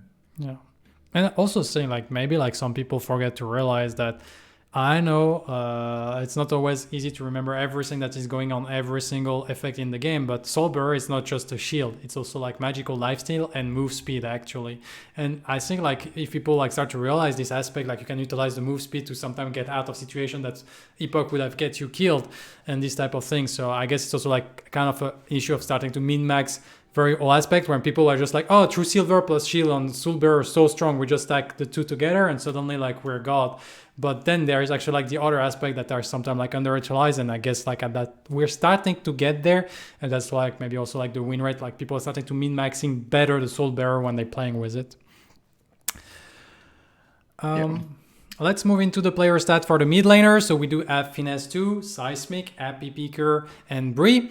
And so here, once again, we have the CS per 10 minutes and the hero damage with the usual KDA kill participation as well. And I feel like hero damage is a very important stat when you're a mid laner. You're trying to dish out a lot of damage. And we see that here, Happy Picker was the number one, followed very, very closely by Seismic. And once again, I felt like Bree and Jay on FFG in those like semis and small and loser final were a little bit behind, a little bit scared to go in full in Matt Corporal. And once again, it kind of show a little bit into the hero damage of the characters. But here, like it's Gideon all over with a little bit of Bellica. And so like here, there is no surprise. Like the strongest contender in the mid lane is the team that is also like the hero that has been picked by the top team. I mean, probably shows getting here, but Appy Picker played a great howitzer when he was going through the tournament. I think he was really like the only person to really be successful on the howitzer, and I think he's kind of like one of the only people really now that really understands how to play Howie inside these matchups. So I mean, I'm glad he actually got that reward there.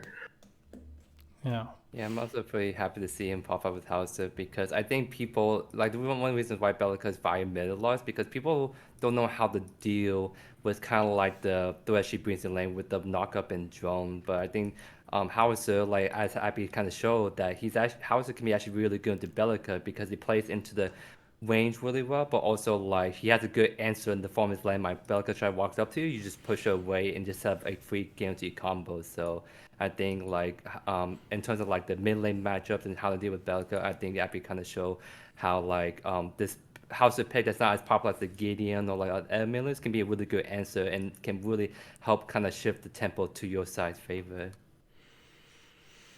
Definitely. And also like one other stat that I feel like is kind of interesting to see is like Seismic is breaking the 10 CS per minute mark in the final. And I think, I'm not sure, but I think it's the only one. So reaching that this 100 CS per 10-minute marks. And so that's quite an achievement in itself. Seismic being farming quite a lot. Probably like securing all those river buff with the Decker game definitely had an impact in that to be able to get over the 100 here. Yeah, It and was that's definitely really a rubber bus for impressive. sure. And that's really impressive when you consider that his heal damage is the second highest. Not really that far off from like Yeah. Appy's. So it just shows that not only he's farming really well, but also he's still contributing so much pressure in lanes. Because you see like the FFG Bri has a decent like CS, or like even like the Finest too. They have decent CS, but you see the damage is really tanked because of the farm they've been prioritizing. Whereas like Appy and Cypher can able to dish out the heal damage and the farm really well. Yeah. Definitely. Let's move on into the jungle role. This time we have 8 different jungle, with 3 of them being picked only once in their role. So like this Sevrog being 100% win rate, Feng Mao as well, just because they played once and they end up winning their match. So it's not like really like that relevant. We actually see the contest jungle that we were saying like being picked 4 times, and 4 times it was in the jungle. But of course like the camera so high up, but still we can see that what I think that is very interesting by that graphics is we have Camera, Crunch, Richter, top 3 jungler, but they all under 50% win rate because Greystone is just at 80% in the jungle, which is like I still can't get my head around it. I feel like it's just like Professor is just too proficient with playing Greystone jungle on Nitro, because I felt like Greystone jungle is actually like very hard to pull off, because I feel like you have no pressure when it comes to actually like ganking lanes, and you're like basically needs to be there to counter a gank every time, otherwise you have no impact on the map early mid game. But being able to be there on the right timing to counter a gank every single time, it's actually like very hard to do, and Professor have been done that like flawlessly during like the matches they play with Greystone. Yeah, I Yeah, think it's you go F6. Greystone came out of nowhere. Like I said, it was just like, I think we're just looking at it as like he doesn't really have like a lot, but he has a lot, but he doesn't do anything like very great, like one specific thing. Like the Chimera is like a great, like you kind of just go and be aggressive, kind of hold W key. Crunch kind of the same way. If he doesn't get CC'd, he's like probably one of the best one-oneers. And then Richter, if you're able to land a stun, you can kind of just play off his hooks, right? But Greystone, you kind of just, here guys, I'm just gonna cause as much commotion as possible. Here I'm running around, la la la la, and it just works, right? So Yeah, it's but I feel like also like one thing I was like kind of realizing when I was covering the games during my weekly stream, I feel like Greystone is kind of inevitable in a sense. It will always like bring something later on in the game, and it will always get there, and it's always like a nuisance. And so in a sense, it's kind of like a security for the later portion of the game at some point. And so I guess that's why like Professor really like that. And they also like felt that strong. Like I've seen like time and time again, Crazy Fool and Survivor winning 2v4 in their lanes. So they don't need a jungler if they win the 2v4 already. Like that would be like too much for the enemy team to handle if they actually had the jungler coming helping them. Yeah, because looking at this like graph right here, it kind of like the one thing that Greystone brings to the jungle that the Chimera Crunch Victory does not. It's just the fact that like he's that jungler that like usually you want to focus jungle, take them out of the fight because that's when you can get prior for like Fainter's old prime, or that's how you can just flip team fights around when you kill them on objective and can secure it, right?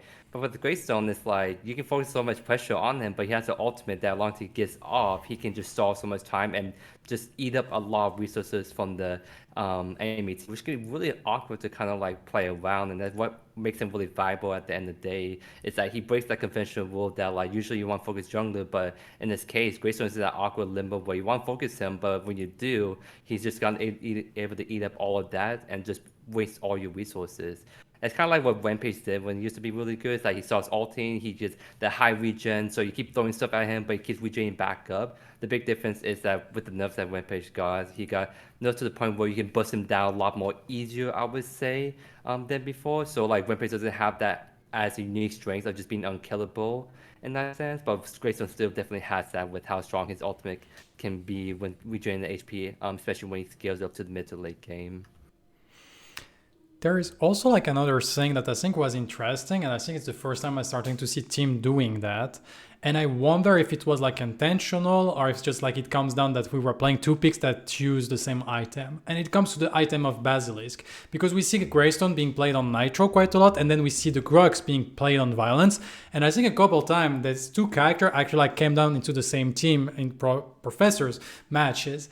And actually, like if you apply like the Basilisk stats with Grux, then like Greystone can take advantage of it, or vice versa. Like you don't need to do the full appliance of stack. And those two characters actually are applying a lot of shred on everyone on the enemy team, because like Grux touch multiple people, Greystone with Make Way touch multiple people, and suddenly also like the damage of your carry, physical carry, is suddenly like much stronger because you have additional like armor shred.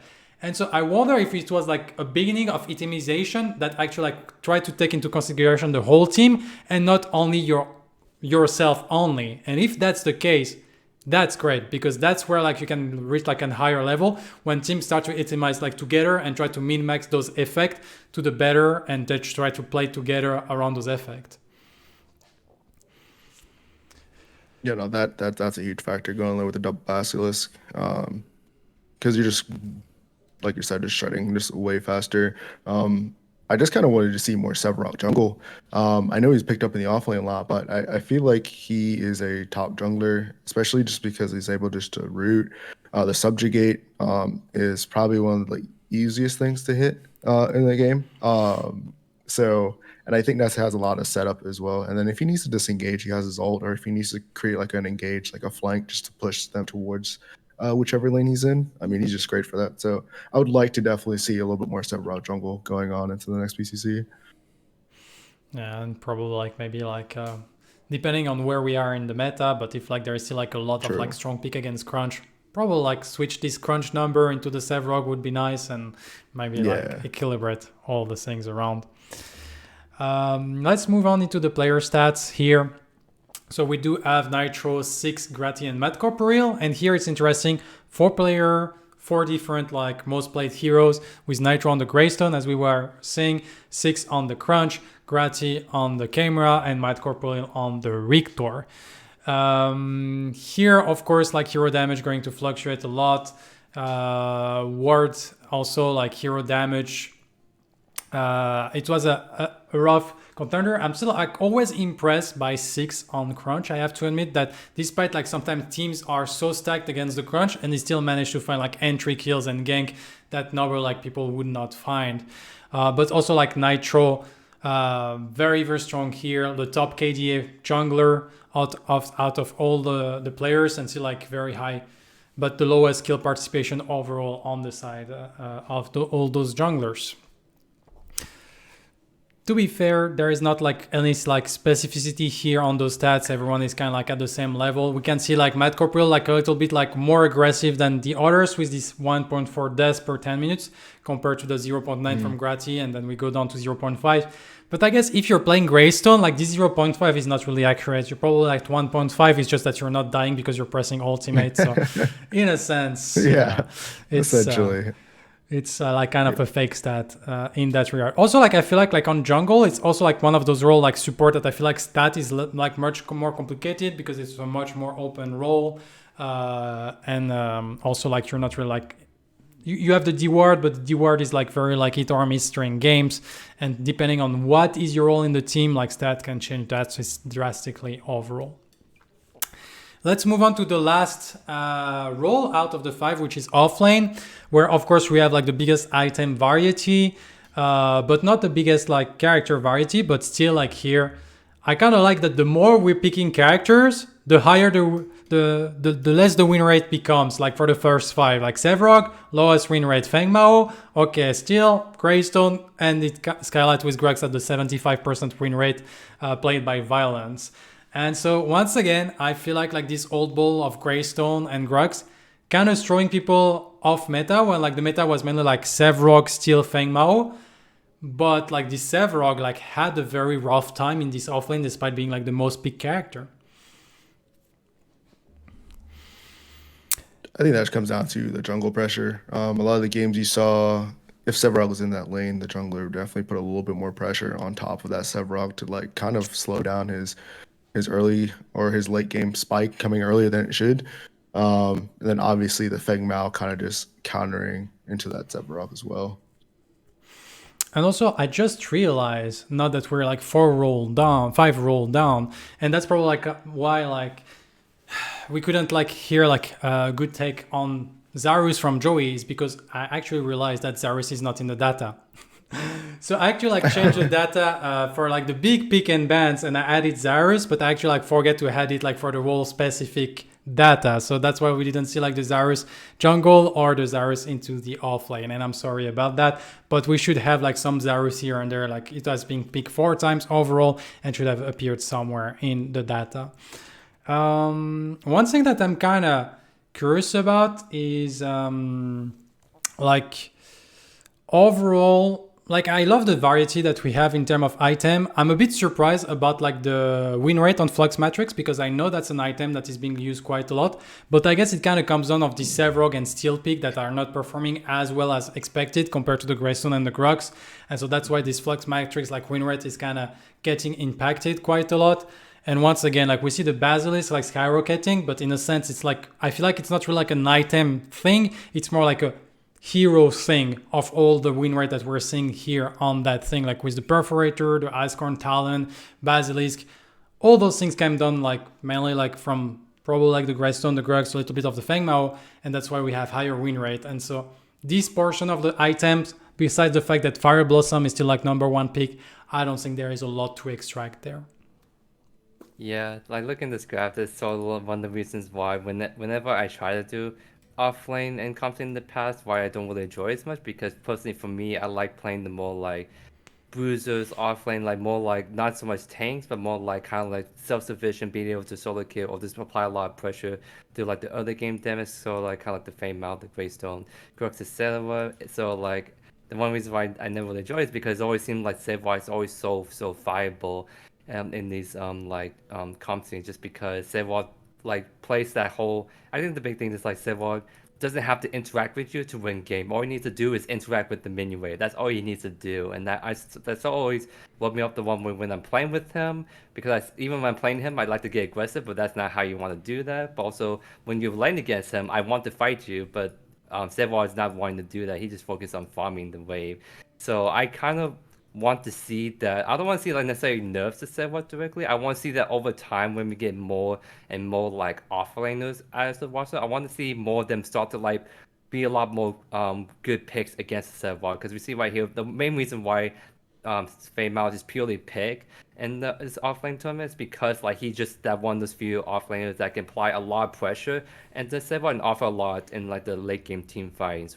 Whereas something like Crunch, you don't see offlane anymore. He used to be a popular pick against the Sevod, but just falling off the fact that he's more easier to counter, and then he just falls off harder as the game goes on. So I think Sevod is someone that is I want to see new, but I think he's just not as good of a pick against Sevod. Was one of the reasons why we haven't really seen him pick. Unfortunately, this tournament it's just a Sevod offlane pick or ban. So like Sour just doesn't fit into the whole gameplay of shutting down Sevod, unfortunately. And it's true that it feels like that Feng Mao has like filled that niche that Crunch was usually filling before, which was like to deal like the Sevrog. And it's very surprising. Like, true, I didn't realize, but not your talk about it, like no Crunch in the offlane is very surprising because it used to be like considered a very strong like lane bully that of course doesn't transition as well into the late game afterwards, but still he's still like Crunch is still Crunch in a sense. And so maybe there is some time that he was in the jungle could actually like offered like maybe something slightly better in the offlane. Who knows? We're reaching like the end of this talk. Of course, we have now the player stat for the offlane, and then we have the little rewards for the different players, which is just like some trivia stuff that I love to do, but nothing like really too crazy. And so here we do have Violence. That was like the MVP of the tournament. And in terms of stat, we can see that in terms of KDA, in terms of farming, it was very high. In terms of kills for the team also, this was very, very low. Hero damage, slightly lower than Lober, but Lober is just a guy that feels like in my opinion, if it's not at 20% HP in his lane, he's not happy. So he's just gonna trade until he's at that level, and then he start to play the game most of the time. So I guess that's where like a lot of hero damage is coming from. But yeah, everyone was playing Sevrog except Violence. Once again, that's like where I can maybe see that Professor were maybe a little step ahead of the meta when they come to that event. Yeah, you've seen a lot of these, like the Professor picks, just are just away from the meta of like really what everybody else is playing. So I definitely agree with that. And then, man, I'm just gonna say what a show it was, especially just being able to cast Violence play. There was just some things that were just like, it's not like I haven't seen like something like that happen, but like the way it was executed was, I think, top notch. Yeah. And yeah, so we're getting to the moment that we have like all the little usual assists. I kind of discovered that in this type of like rewards, well, I kind of have like 3 rewards that go towards carries. If we're towards support, if we're completely honest, like the bestie, the false friend, the lighthouse most of the time is going to support. I guess I'm a little bit biased here because I used to be a support main back in the day. So I guess like here there is like the local bias that comes to that. But the lighthouse go to Hunga Bonga, which is Bardeldu with 36 ward. While the bestie goes to Vecron actually with 27 assists, which is quite a lot. And here, like I talk about supports, and the farmer is like Tekken Kid, the only game he goes to offlane, he reaped the reward of like the most CS farm in a single game. So yeah. Why is he not playing off lane? It just doesn't make sense to me. But you know, it is what it is. Yeah, well, Tekken Kid, to be fair, like we were talking earlier about like some player that kind of reach like the skill ceiling of the Decker. Crazy Fool is in there, but I also feel like Tekken Kid is skill showing like us some wonderful like plays on the Decker. Like so many times I feel like Tekken Kid is saving a team fight for Rogue just because he's absolutely a monster and like doing like these Rift Walkers into combos. But yes, Tekken Kid here playing offlane one game. And suddenly, like, he's the most farm character around, like, everyone. The Infiltrators go to Nitro and North. They both, like, destroy 12 wards. One on Chimera, one on Greystone. While the person that killed, like, the most people in a single game is Pablo. Probably the same game where he played with Vecron, 27 assists, I would say, I would assume. And this time, actually, like the false friend, like I don't know if you remember in the seeding round, it was Lance Cecil with 27 assists. And I was like, wow, like support are starting to get to the point that they're not stealing CS. And here, like picks arrive with 59 CS. But to be fair, there was another game from someone else that picked like 56 CS. So I guess we're back at support that just like gets CS out of their carry, I guess. But yeah, it was a little interesting, and I really like the fact that Tekken Kid is playing one offlane game and suddenly get like an additional reward for the support crew in a sense. Right. So yeah, so we're getting to the point that of course we are having at the end of this talk. So that will be the little moment that everyone can do his little promotion, and I will start with you, Efsixx. So where are people, like, first thank you for coming, and where people can like find you and which type of content they can find you for. Anytime, Mugi. I'm here anytime you need me. But you can find me over on Twitter _ Efsixx, and then on Twitch, YouTube, and Kick at Efsixx. Or you catch me over at the PCC at our next tournament or whatever we do next coming up. I'm a color caster over there, so, and also on Predecessor if you're into like kind of like a casual kind of podcast vibe. So yeah. Oh, you go. Sorry. Tomorrow is PCC's Cutting to the Core. So if you guys want to be there, we're not going to go into too much of the stats, more of just like how the competition scene is, just how the comp scene looks like. But it's going to definitely be some fun time. At what time? It's at 5 p.m. EST. Okay, thank you. And you, like, once again, also thank you, Joey, for coming for a second time. As usual, I really like the insightful comment that you're bringing. And of course, like, where can people find you?